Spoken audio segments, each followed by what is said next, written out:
అస్సలాము అలైకుం వరహమతుల్లా సోదరులారా సోదరీమణులారా అల్హమ్దులిల్లా రమదాన్ నెల 27వ తరావీ ఈ రాత్రి జాగారం రాత్రి కనుక ఈ రాత్రి అత్యధికంగా మస్జిద్ యొక్క ఇమాములకి మౌజున్లకి తరావీ చదివించిన హాఫీజ్ ఖురాన్కి కొద్దిమంది కొన్ని రకాలైనటువంటి హదియాలు ఇస్తారు, గిఫ్ట్లు ఇస్తారు.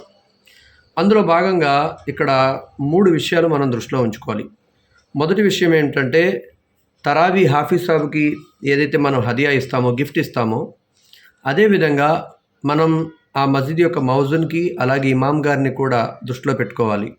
ఇక్కడ ఏమవుతుందంటే కొద్దిమంది చేసే పొరపాటు ఏమిటంటే సంవత్సరం అంతా మస్జిద్లో పనిచేసేటువంటి ఇమాంకి మరియు మౌజున్ గారికి బాగా తక్కువగా ఇవ్వడం, ఇలాంటి పొరపాట్లు చేస్తారు. అలా కాదు, తరావీ హాఫీజ్ సాబ్ గారికి మంచిగా ఇవ్వండి మాషాల్లా. అదేవిధంగా ఇమాముకి అలాగే మౌజున్ గారిని కూడా తక్కువ చేయకండి. మొదటి విషయం.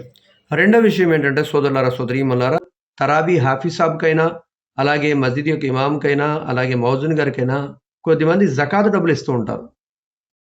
మనం ఇచ్చే జకాత్ డబ్బులు ఏ హాఫీజ్కి ఇచ్చినా, మౌజున్కి ఇచ్చినా, ఇమాం గారికి ఇచ్చినా వాళ్ళు జకాత్ ఇస్తారో లేదో తెలుసుకోవాలి. ఎందుకంటే కొద్దిమందికి జకాత్ ఇచ్చే అంత స్తోమత కలిగి ఉంటారు, ఇమాములైనా మౌజున్లైనా హాఫీజ్ ఖురాన్లైనా. అలాంటి వాళ్ళకి మీరు జకాత్ డబ్బులు ఇచ్చారనుకోండి, మీ జకాతు నెరవేరదు, మీకు పుణ్యం పోయి పాపం కూడా వస్తుంది అనమాట. అందుకోసం జకాత్ డబ్బులు కాకుండా ఉత్తమమైన పని ఏమిటి అంటే మన యొక్క పర్సనల్ డబ్బుల్లోంచి హదియా ఇవ్వడం అనేది ఉత్తమం. ఎందుకంటే సోదరులారా సోదరీమణులారా బాగా గుర్తుంచుకోండి, మనం అక్కడ ఎవరికైతే ఇస్తున్నామో వాళ్ళు పనిచేస్తుంది మస్జిద్, అల్లా యొక్క ఇల్లు. అల్లా యొక్క ఇంట్లో పనిచేస్తున్నారండి, అల్లా ఇంట్లో పనిచేస్తున్నారు, ఖురాన్ చదివిస్తున్నారు, నమాజ్ చదివిస్తున్నారు, మస్జిద్ శుభ్రం చేస్తున్నారు. అలాంటి మనుషులకి మనం ఏదో కాస్త మన పర్సనల్ డబ్బులు ఇస్తే మనల్ని అడుక్కు తినేలా చేసాడు అల్లా. మూడో విషయం ఏమిటి అంటే కొద్దిమంది ఇలా తెలివితేటలు ఉపయోగిస్తారు. మసీదు వాళ్ళు ఇస్తారు కదండే, మళ్ళీ మనం కూడా ఇవ్వాలా, అవసరం లేదులే అన్నట్టుగా. ఇది కరెక్ట్ కాదు, ఇది మంచి విధానం కాదు. మస్జిద్ యొక్క ఇమాం గారైనా మౌజున్ గారైనా తరావీ చదివించే హాఫీజే ఖురాన్ అయినా వారు మన ముందు ఉంటున్నారు, మనం వెనక నమాజ్ చదువుతున్నాం. వారి కోసం సంవత్సరంలో ఒక్కసారి ఇవ్వడం కోసం మనం బాధపడిపోయి నలిగిపోవడం అనేది ఇది సంస్కారం అనిపించుకోదు. ఇది మంచి విధానం అస్సలు కాదు. అదేవిధంగా సోదరులారా సోదరీమణులారా ఇంకొద్దిమంది ఏం చేస్తారంటే పర్సనల్గా ఇప్పుడు నేనున్నా, నాకు తెలిసినటువంటి ఇమాం గారు ఉన్నారు ఎక్కడైతే నేను తరావీ చదువుతాను, ఆయన కాస్త పర్సనల్గా కొంచెం డబ్బులు ఇవ్వాలనుకుంటా. మసీదు వాళ్ళు ఏమంటారంటే వయసు దేనాకో జీ తుమ్లా పర్సనల్లోనే దేనాకో, మీరు పర్సనల్గా ఇవ్వకండి, అన్నీ మూటకట్టి మాకెత్తే మా పేరు అక్కడ బాగా పలుకుద్ది. తెలివితేటలో, పనికి రాని తెలివితేటలో కొద్దిమంది చేస్తుంటారు. నాకు 5,000 ఇవ్వాలని ఉంటుందండి, 5,000 ఇవ్వాలని ఉంటుంది. మసీద్ కమిటీకి అయితే మసీద్ కమిటీ అంతా తీసుకెళ్ళి ఇస్తారు. నా దగ్గర 5,000, ఆయన దగ్గర 3,000, ఆయన దగ్గర 2,000, మొత్తం 10,000 అవుతాయి కదా.